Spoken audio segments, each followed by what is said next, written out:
இந்த வாய்ப்பை மிஸ் பண்ணிட்டீங்கன்னா இன்னும் 11 மாசம் நம்ம வெயிட் பண்ணோங்க. இந்த கோயிலுக்கு நடந்து போனாலும் ராணிப்பேட்டை மாவட்டம் யோக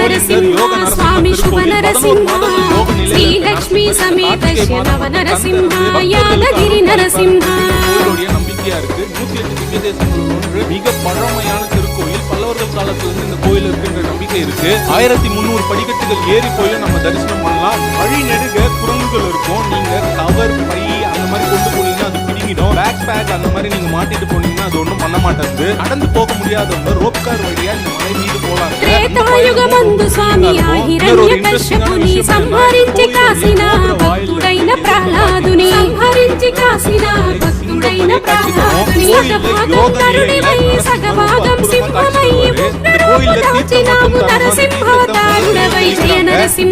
స్వామి శుభ నరసింహ శ్రీ లక్ష్మీ సమేత నవ నరసింహ యాదగిరి నరసింహ.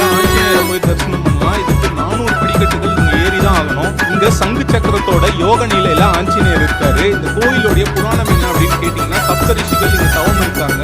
காலங்கேன்ற அசுரர்கள் அவங்க தொந்தரவு பண்றாங்க. ஆஞ்சநேயர் சப்த ரிஷிகளை காப்பாற்றுறாரு. அதே நேரத்துல நரசிம்மர் சப்த ரிஷிகளுக்கும் காட்சி தராரு, ஆஞ்சநேயருக்கும் காட்சி தராரு. இந்த இடத்துல யோக